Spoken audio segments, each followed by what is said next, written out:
Warning, the following video contains opinions that are mine and not anyone else's.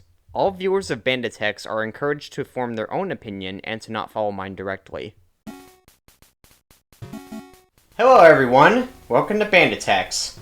Today we're going to be looking at our first licensed game on this channel, the Ren Stimpy Show Space Cadet Adventures. Wait, what is a Ren and/or Stimpy? The Ren Stimpy Show was one of Nickelodeon's first ever Nicktoons, airing on August 11th, 1991, alongside Rugrats and Doug. The show centered around a psychotic asthma hound chihuahua named Ren Hoek and his dim-witted best friend / possible lover, Stimson J. Cat. Or just Stimpy. The show was structured like an old Disney or Warner Brothers cartoon, as each episode put the duo in a new setting. One episode could have the duo as space cadets, or in another they could be Girl Scouts, or even rubber nipple salesmen. You get the idea. I am mixed on Ren and Stimpy as a whole, as the show can be brilliant at times. Episodes like the rubber nipple one, the one where Stimpy makes a cartoon, and Stimpy's invention are really funny. On the other hand, episodes like Son of Stimpy or Sven Hoek are incredibly slow and boring. The show's quality also varies depending on who you ask, as midway through Season 2, the original animation team called Spumco were booted off for multiple reasons. Seasons 3 through 5 were done by Games Animations, which was Nickelodeon's animation studio. Some people are split on these eras. Personally, I prefer the art direction in Spumco's Ren and Stimpy, but the pacing in some of these is unbearable at times. It's as if they didn't know how to make an 11-minute cartoon, and this to me is more obvious in the 22-minute episodes. Games episodes look cheaper in comparison, and Ren sounds really off, but these have harder hitting jokes in my opinion. Oh yeah, and the show is incredibly gross. I'm surprised I forgot about the gross out humor that the show was famous for, but yeah, it's here. As stated prior, the show ran for a total of 5 seasons on Nickelodeon, but in addition to that, it was revived for an adult show in 2003 that ran for 6 episodes, and a new revival show was in the works. So, where am I going with this? Well, since the show was such a huge hit, there were a total of 7 Ren and Stimpy video games. 9 if you count alternate ports. Today we're jumping into the Ren and Stimpy Show, Space Cadet Adventures, which was the second Nickelodeon video game after Double Dare on the NES. This was not just the first Nick game on a handheld, but the first ever Nicktoons video game. This game was developed by Imagineering, a company I knew nothing about at first. Upon doing some digging on Wikipedia, I have learned that they started in 1988, making late Atari 2600 games like River Raid 2 and Double Dragon. Their biggest claim to fame has been an assortment of games based on The Simpsons, most notably Bart vs. the Space Mutants on NES, but that's a game for another day. The company didn't last too long, as their final game was Ren and Stimpy Buckaroos on the NES in 1993. So with all that behind us, let me get my Game Boy and put the game in. Okay, Imagineering, show me what you got. The game acts as another Space Cadet themed episode, as Space Madness was the first episode from this cartoon that hooked many into the show to begin with. Stimpy accidentally cuts Ren's lifeline as he is outside the ship in space, and the goal of the game is to rescue Space Commander Ren. Right out the gate, the game's cutscenes are well done for a Game Boy game, as everything feels right at home in Ren and Stimpy. The visuals during gameplay look like the cartoon as well, though the animations are incredibly limited. Ren and Stimpy are very zany characters, and the two are stuck with the same faces through the whole game. The music is pretty crappy. You get the theme song to the show itself, the theme song to the Muddy Mudskipper show, as well as Blue Danube. The show used a lot of stock music, so this makes sense. These are okay, but these, along with the original songs made for the game, are pretty short, so they'll loop often. You also have some voice clips from Ren and Stimpy themselves. The duo will say each other's names when something good happens. Ren! Stimpy! Ren will say, "You idiots," upon dying. You idiot! And Stimpy will say, "Oh joy." Oh joy? I guess they didn't have any sad Stimpy quotes to steal. And then the game starts. As you can see, we have another 2D side-scroller, and we start out as Stimpy. Our goal is to get from A to B, and your health is represented by Toast. Toast! Which you will lose pretty quickly. You see, there is a lot out here to kill you. Despite this being Ren and Stimpy's rocket ship, everything on here wants you dead. Buttons, speakers, puddles on the floor, pylons in the background, floating eyes, and even toasters can kill Stimpy.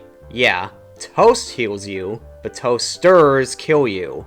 What kind of space commander are you? Clean your ship, you jackass! There are some real enemies, which Stimpy can kill by spitting one hairball at a time, but that's really it. Some enemies are immune to them anyway, so you're better off dodging everything. In levels 2 and 4, you play as Ren, who instead attacks by slapping. The slap is even more ineffective. Not only does Ren have poor range, and not only can Ren not attack while in the air, but some enemies will hurt Ren if he slaps them. Why does that happen?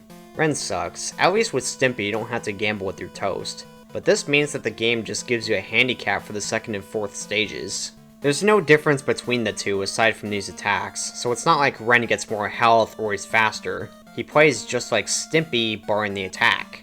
The two share the same slow and floaty jump too. Maybe it was done on purpose, with this game being set in space, but the two do not go up high enough for this to feel satisfying. The hit collision detection on the platforms is pretty poor, and when the game asks me to jump on a series of tiny logs over a pit, I start sweating bullets. The level design as a whole is pretty poor, even for a Game Boy game. In fact, I have some examples to show off. Upon getting to this part in level 1, I struggled understanding what parts of the level were solid objects and what weren't.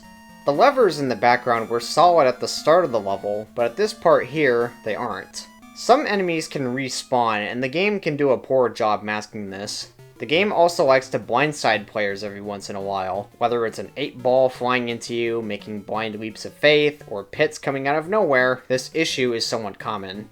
Level 2 has these holes in the floor, which I thought were deadly, so I avoided them. Upon getting to the end, I couldn't move on, so I went into the hole, and then I was able to continue the game. After getting a game over, I came back to this stage, only to realize that the holes I was avoiding had hidden goodies in them. But not every hole has things in them, other times there's nothing, so you can't even fall in. The level design is simply bad, and I think I've made my point. Players are only given a total of 3 lives to do all this. Should they run out, it's game over, and they will have to do the entire game from scratch. There are no continues to assist you either. The game over sequence mimics the ending to the Space Madness episode where Stimpy pushed the history eraser button. It's a cute callback to the cartoon, though get used to seeing it. If you want extra lives, you have to collect Ren heads with Stimpy and Stimpy heads with Ren, which is a bit confusing. Aside from some toast pickups and heads, the duo can find a TV. Pressing up will let them watch the Muddy Mudskipper show. This is a coin flipping minigame. If you can guess correctly at least 2 out of 3 times, you will become invincible for about 17 seconds. This is just really stupid. I just mash A or B or skip these altogether. Actually playing these is a waste of time. Why not have the invincibility power-ups be collectibles in levels? You know, like a normal video game? Thankfully you are given an extra life once you clear a stage, but that's like the one time the game decides to show you mercy, once you've suffered through 1 out of 4 levels. Yes, you heard me. Only 4 levels. This game is one of those with a really short playtime, but in order to make up for it, they made the game as frustrating as possible. May I ask who the target age group was? We could all argue that Ren and Stimpy isn't made for kids, but kids were still the main age group watching this show at the time. I can say with confidence that most children are not going to make much progress in this game. I'm a 23-year-old adult who just got done with Mega Man, and here I am struggling with this Ren and Stimpy game. The whole thing can be done in less than 30 minutes once you know how to deal with the bullshit, which only helps prove my point. See this almost 26-minute clip here? This is the one I beat the game on. I skipped the cutscenes in coin flip games, but even with that, I feel like this game would still clock in less than 40 minutes. I didn't even address the final segment of each level yet, which I guess is here to disguise the fact that this game has no boss fights of any sort. At the end of all 4 levels, you have a timed platforming sequence. Should you die or run out of time, you'll have to do the entire level all over again. Levels 1 and 2 are broken up into multiple segments, so by the time the first timed bit comes up, you aren't expecting it. Because of this, you'll panic, die because you're busy rushing rather than dodging, and then your jaw will hit the floor once you realize that you have to redo the whole stage again. Your reward for going through the game is the 2 meeting at the top of a giant litter box, and then Ren awkwardly slaps Stimpy for about 20 seconds in silence.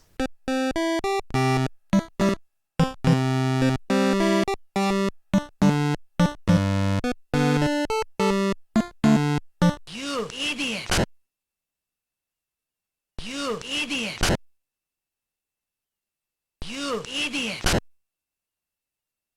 Good job, Ren. Stimpy deserved those. You idiot! Ren and Stimpy Space Cadet Adventures is a shining example of a lazy license game. The game doesn't even have its own original box art, as the game's cover is a still from the Space Madness episode. I probably spent more time on my thumbnail than whoever made the cover for this game. In short, this game sucks. I give Ren and Stimpy Space Cadet Adventures a 2 out of 10. Unless you care about both Ren and Stimpy and video games, there is nothing of value here. For those brave enough to play this, you're in for an irritating time, which will become a boring 30-minute slog by the time you get used to this terrible game. Do not play Space Cadet Adventures. Go play with the Magic Nose Goblins instead. Thank you for tuning into this episode of Banditex. I'll catch you in the next one.